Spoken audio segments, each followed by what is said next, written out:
जिल्हा परिषद आयोजित बालकला खेळा ज्ञानिमी होणार आणि या स्पर्धेच्या निमित्ताने व्यासपीठावर या गावचे प्रथम नागरिक आदरणीय प्रफुल्ल मदंडे, या गावचे उपसरपंच बबलू पवार, शेतपेगावचे सरपंच पांचाळ मॅडम, या केंद्राचे केंद्रप्रमुख पवार सर, शाळा व्यवस्थापन समिती अध्यक्ष बाबू गोटणकर, व्यासपीठावर सर्व मान्यवर, शाळा व्यवस्थापन समिती अध्यक्ष, माजी सरपंच, सर्व ज्येष्ठ श्रेष्ठ ग्रामस्थ, या केंद्रातील सर्व शिक्षक, मुख्याध्यापक आणि विद्यार्थी मित्र, खरं तर या ठिकाणी आज आनंद होतोय की ज्यावेळी केंद्राची बैठक सुरू झाली आणि पवार सरांनी फोन केला की केंद्राच्या स्पर्धा आहेत आणि त्या घ्यायच्या आहेत. मला वाटलं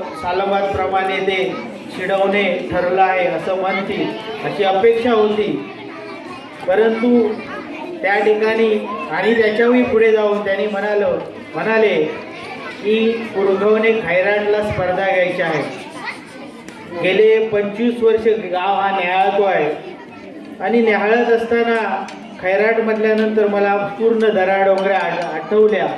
स्पर्धा कशा घेणार आणि कशा होणार, मला हो म्हणावं की नाही म्हणावं कळतच नव्हतं, परंतु मीही एक खेड्यातला असल्यामुळे मला वाटलं की या ठिकाणी होणं साहजिक आहे.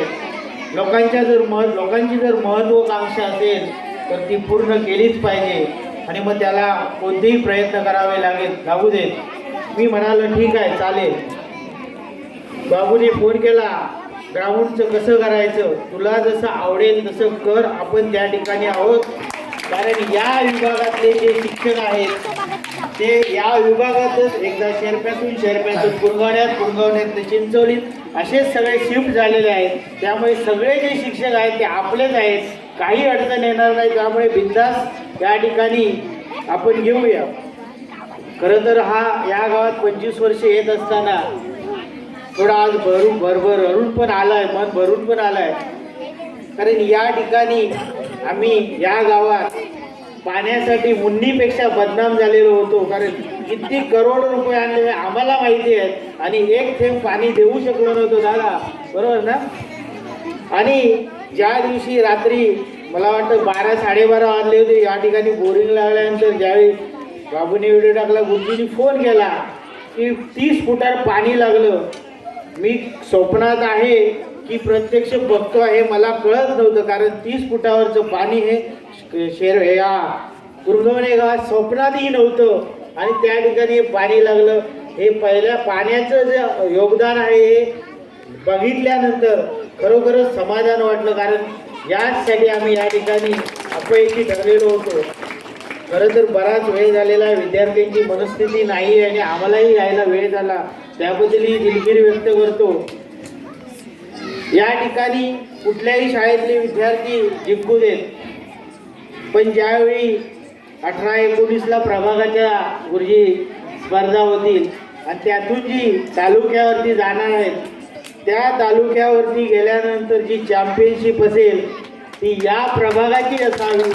त्यामुळे कुठलाही आजचा विद्यार्थी जिंकला तरी तो माझ्या शाळेतला आहे, माझ्या प्रभागातला आहे, माझ्या गावातला आहे असंच आम्ही सगळं व्यासपीठ समजतो. कारण ज्यावेळी तुम्ही प्रभाग चॅम्पियनशिप आणणार त्यावेळी जिल्ह्यावरती जाणार आहात आणि ज्यावेळी तुम्ही तालुक्याची चॅम्पियनशिप आणलात तर जिल्ह्याची चॅम्पियनशिप मारायला वेळ लागणार नाही आम्हाला खात्री आहे. कारण माझे सर्व शिक्षक असे अतोनात प्रयत्न करणारे आहेत आणि त्यामुळे नक्कीच ही आशा पूर्ण करतील. मी त्यांनाही शुभेच्छा देतो. गुरुजी, आजचे खेळ चांगले होते. आपण सर्व शिक्षक आहात, पवार सर, बावदाने सर, तुम्ही केंद्र क्रीडा प्रमुख आहात आणि या गावात या पहिल्या स्पर्धा होत आहेत. कारण बहुसंख्य ग्रामस्थ हे मोलमजुरी करणारे ग्रामस्थ आहेत आणि ती 2 दिवसाची मजुरी टाकून आपल्यासाठी या ठिकाणी कार्यक्रम चांगला होण्यासाठी ते सगळे उत्स्फूर्तपणे प्रतिसाद देत आहेत. त्यामुळे ज्या उद्याच्या स्पर्धा होतील त्या ठिकाणीच गोंधळ निर्माण होतो आणि तुम्ही सगळे पर्यवेक्षक शिक्षक काय सगळे आहात ते तुम्हीच आहात. त्यामुळे तुम्ही त्या ठिकाणी चांगली गुणवत्ता ठेवा, जो खरोखर येईल. कारण ह्या सगळ्या मान्यवरांनी तेच सांगितलं आहे, पण मीही तेच सांगतो, कारण ही आमची सगळ्यांची अपेक्षा आहे. या ठिकाणी पहिल्या स्पर्धा होतात, कुठलंही गालबोट लागता नाही. भविष्यात या कुरगवण्या गावाला वाटलं पाहिजे की तालुक्याच्या स्पर्धाही आम्ही या ठिकाणी या परिस्थितीवर मान करून घेऊ, असं त्यांना वाटलं पाहिजे. अशा स्पर्धा झाल्या पाहिजेत. बाबू, तुझं मनापासून धन्यवाद. तुझ्याबरोबर तुझ्या सर्व ग्रामस्थांचं धन्यवाद. सदा असेल सदाही त्या याचा अध्यक्ष होता, त्यांनी चांगले प्रयत्न केले आणि एक लोकांना अनुभवता येईल की या तालुक्याच्या स्पर्धा ह्या अशाच होत असतात. फक्त त्या ठिकाणी विद्यार्थी संख्या जास्त असते, प्रत्येक तालुक्यातले विद्यार्थी असतात असं समजे. आणि हा अनुभव घेऊन आपल्याला नक्कीच बाबू तालुक्याच्या स्पर्धा या ठिकाणी भरवायच्या आहेत. लागणारं सहकार्य आपण आपल्या पद्धतीने करू अशी मी आपल्याला ग्वाही देतो. पुन्हा एकदा सर्व माझ्या विद्यार्थ्यांना शुभेच्छा देतो. आम्हा सर्व व्यासपीठावर मला बोलवून या ठिकाणी आमचा सर्वांचा मान सन्मान केला, त्याबद्दल मी आपला शतशः ऋणी आहे. आणि नक्कीच सांगतो, जर ह्या स्पर्धा या ठिकाणी चांगल्या झाल्या, भविष्यात ज्यावेळी जिल्हा परिषद अस्तित्वात येईल त्यावेळी या स्पर्धेसाठी आपण नक्कीच बजेटमध्ये जास्तीत जास्त तरतूद या स्पर्धेसाठी करू अशी आपल्याला पुन्हा एकदा ग्वाही देतो. इथेच थांबतो. जय हिंद, जय महाराष्ट्र, जय श्रीराम.